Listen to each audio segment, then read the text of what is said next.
Olá, gente querida! Hoje é domingo, o 26º domingo do tempo comum, dia 26 de agosto. A igreja celebra também no dia de hoje o dia da Bíblia. E o texto bíblico que a liturgia nos oferece é de Marcos, capítulo 9, versículos 38 a 48. Naquele tempo, João disse a Jesus: Mestre, vimos um homem expulsar demônios em teu nome, mas nós o proibimos, porque ele não nos segue. Jesus disse: Não o proibais, pois ninguém faz milagres em meu nome para depois falar mal de mim. Quem não é contra nós é a nosso favor. Em verdade, eu vos digo, quem vos der a beber um copo de água, porque sois de Cristo, não ficará sem receber a sua recompensa. E se alguém escandalizar um destes pequeninos que creem, melhor seria que fosse jogado no mar com uma pedra de moinho amarrada ao pescoço. Se tua mão te leva a pecar, corta-a. É melhor entrar na vida sem uma das mãos do que tendo as duas ir para o inferno, para o fogo que nunca se apaga. Se o teu pé te leva a pecar, corta-o.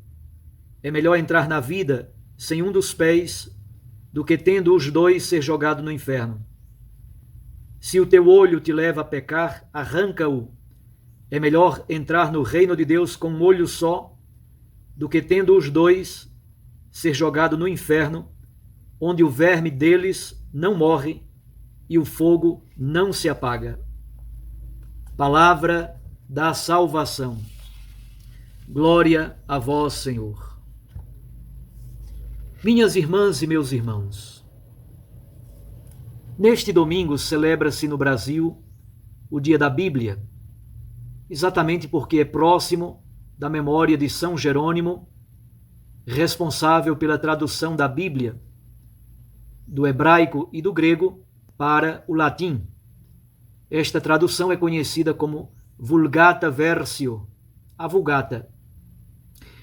Isso aconteceu no final do século IV e início do século V. A pedido do Papa Damaso I, no ano de 384, ele pediu a Jerônimo essa grande missão. São Jerônimo viveu 73 anos, entre 347 e 420. Em 391, ele se estabeleceu na Palestina, morou numa gruta em Belém e lá estudou hebraico e aramaico para fazer a tradução do Antigo Testamento diretamente das línguas locais. A Bíblia Sagrada, obviamente, para nós cristãos católicos, é palavra de Deus inspirada. Contudo, como diz o Papa Bento XVI na Verbum Domini, o cristianismo não é uma religião do livro. O cristianismo é uma religião da palavra. E a palavra é uma pessoa, é Cristo Jesus. Como já dissemos, a liturgia desse 26º domingo do tempo comum nos ajuda a compreender que nós não podemos aprisionar, não podemos engaiolar o Espírito Santo de Deus. Também é bom compreender que a comunidade daqueles que creem em Cristo Jesus não é a detentora, a controladora da ação do Espírito Santo de Deus. O Espírito é livre, é liberdade, age onde quer e como quer. O reino de Deus é muito maior do que a igreja. Nós, como igreja, somos apenas sacramento do reino, uma marca sinalizadora dessa realidade nova que Cristo Jesus nos ofereceu. Mas olhemos também as leituras que acompanham o Santo Evangelho desse domingo. A primeira leitura é de Números 11, de 25 a 29. A grande temática é exatamente esta: não aprisionar o Espírito. Na tenda do encontro, Deus oferece a 70 anciãos um pouco do mesmo Espírito que ele havia oferecido a Moisés. A autoridade dos anciãos provém exatamente da mesma fonte da autoridade de Moisés, provém do mesmo Espírito. E eles começam a profetizar, provavelmente em estado de êxtase. Além disso, eles participam da tarefa do governo do povo de Deus juntamente com Moisés. Só que há algo engraçado, 2 deles permanecem no acampamento, não estão na tenda do encontro, Eldad e Medad. Permaneceram no acampamento e lá o Espírito de Deus também desceu sobre eles, embora eles não estivessem com Moisés e os outros anciãos na tenda do encontro. E também Eldad e Medad começam a profetizar.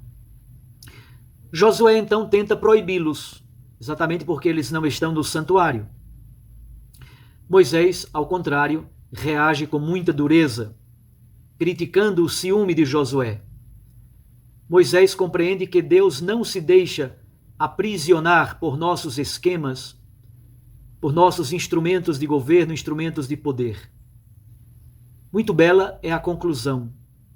Moisés diz: quem dera se todo o povo fosse profeta, e se o Senhor infundisse o seu espírito sobre eles.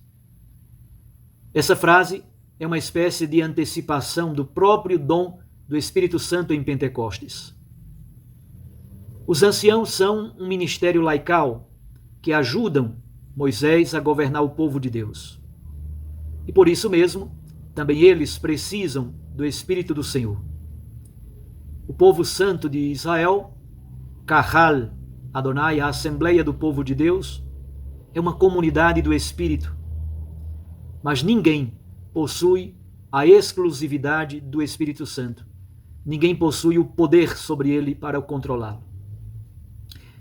É a mesma coisa que a primeira parte do evangelho de hoje diz. João, filho de Zebedeu, comunica a Jesus algo que os discípulos todos, na verdade, gostariam de dizer. O que aconteceu? Eles, o grupo dos 12, eles viram alguém expulsando demônios em nome de Jesus. E os apóstolos o proíbem. João é apenas o porta-voz da decisão dos apóstolos. Proibiram exatamente porque o homem não é um membro do grupo, não faz parte do grupo dos 12, não é um discípulo seguidor de Jesus diretamente. A necessidade de a comunidade cristã ser uma comunidade aberta, acolhedora, isso está presente na resposta de Jesus. Jesus é extremamente duro com João, chamando a atenção exatamente para aquela mesma coisa que Moisés havia dito a Josué na primeira leitura do livro dos Números. A igreja deve ser uma comunidade aberta, acolhedora, tolerante, capaz de compreender que o Espírito Santo age no mundo para além de nossas fronteiras, para além de nossas barreiras. Então, da mesma forma de Moisés, Jesus também reage com muita dureza, exatamente porque ele percebe o ciúme e a imaturidade de João e dos outros apóstolos. Ninguém pode fazer um milagre em nome de Jesus e ser contra ele. Quem não está contra nós, está a nosso favor. Jesus então aproveita a ocasião para fazer uma catequese sobre os gestos de caridade feitos aos cristãos por parte daqueles que não são seguidores de Jesus. Mesmo que seja um gesto tão simples como oferecer um copo de água fresca, um gesto de caridade nos une a todos os homens e mulheres de boa vontade. Um simples gesto de compaixão, de misericórdia e de caridade nos irmana a todos. A segunda parte do evangelho de hoje é uma catequese sobre o escândalo. O que é atingido é a fé dos pequeninos.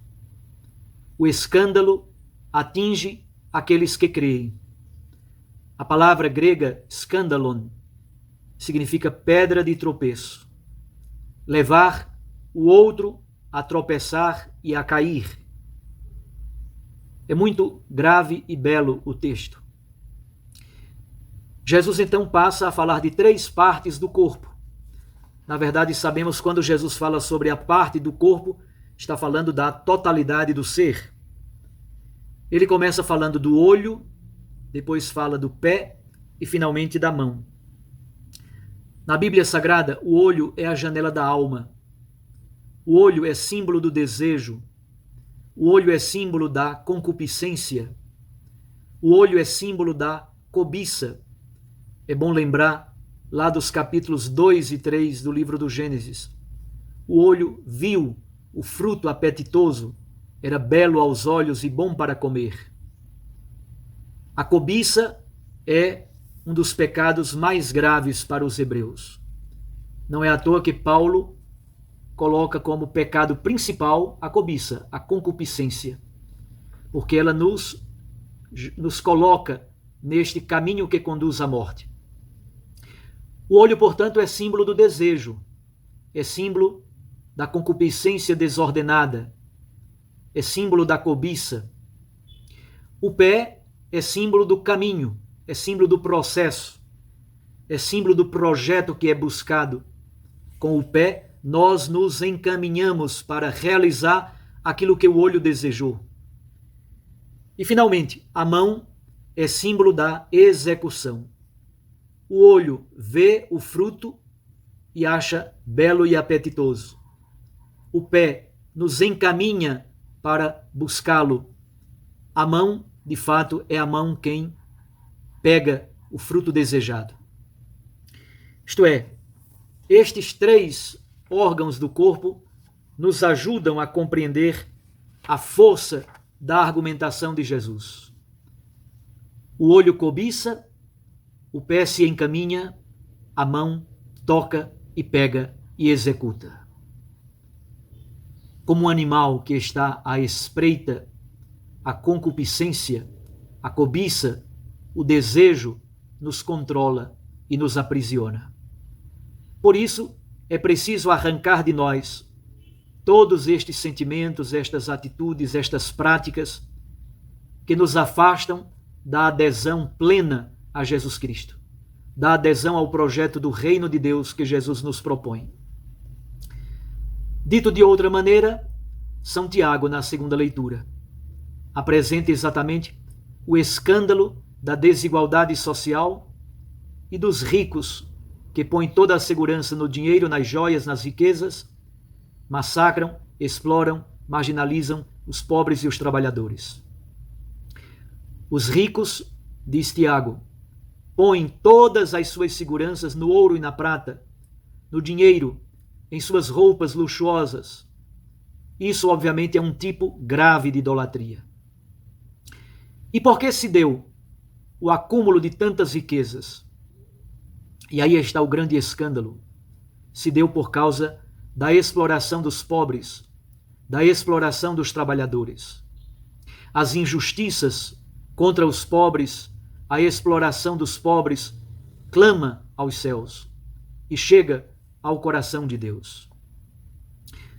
Podemos então resumir a liturgia desse domingo de hoje recordando: o escândalo tem a ver com a fé, tem a ver com escandalizar os pequeninos que creem. E não se trata de uma fé, apenas uma fé religiosa. Trata-se fundamentalmente de uma adesão existencial a Cristo e ao seu reino. É por isso que Jesus diz: é melhor entrar na vida com um olho só do que, tendo os dois, ir para o inferno, ir para a geena. No último ele diz: é melhor entrar no reino de Deus com uma mão só do que, tendo as duas, ir para o inferno, para a geena. O que é a geena? É o vale de Rinon, que está ao sul da cidade de Jerusalém.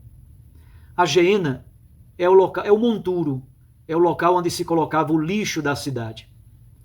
E por isso se devia tocar fogo, porque não havia as modernidades de hoje como lidar com o lixo. O lixo era queimado no vale da geena. E como era o grande lixão da cidade, havia muita podridão, muito verme, muita porcaria. Por isso Jesus diz: o verme deles não se extingue, o fogo não se apaga.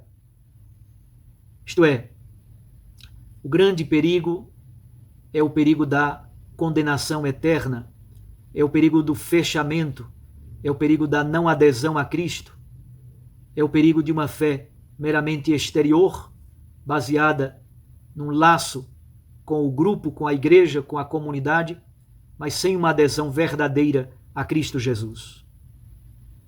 Não pertencer à igreja, não pertencer ao grupo dos 12, não é tão grave. O que é mais grave de Jesus no evangelho de hoje é não pertencer a Cristo. O mais grave é a não adesão existencial a Cristo Jesus. Aquele homem, do início do evangelho, não pertencia ao grupo dos 12, mas curava e realizava milagres em nome de Cristo. Jesus Cristo nos redimiu, nos libertou, nos refez, nos salvou, nos justificou. Ele nos libertou do lixo da geena, do inferno, do fogo que devora. Se a tua mão te escandaliza, corta. Se o teu pé te escandaliza, corta. Se o teu olho te escandaliza, corta.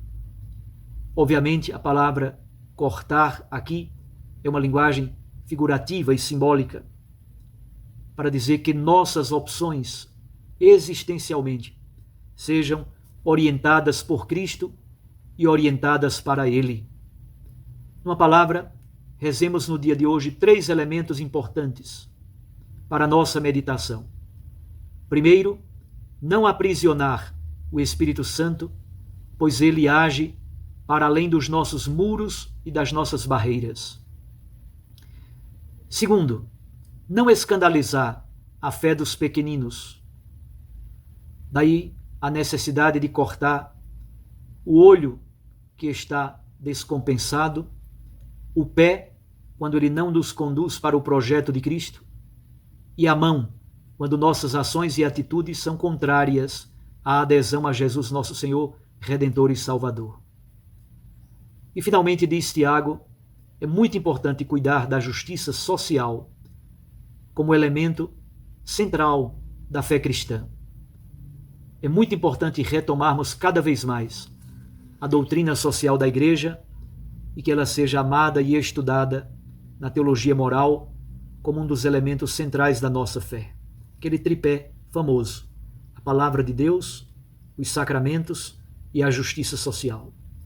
São esses 3 elementos que caracterizam a vida de um cristão: a dimensão profética, a dimensão sacerdotal e a dimensão régio-pastoral. Um abraço a você, um belo e abençoado domingo. Fique com Deus e com sua Mãe Maria Santíssima. Eu os abençoo, em nome do Pai, e do Filho, e do Espírito Santo. Amém. Até amanhã, se Deus nos permitir.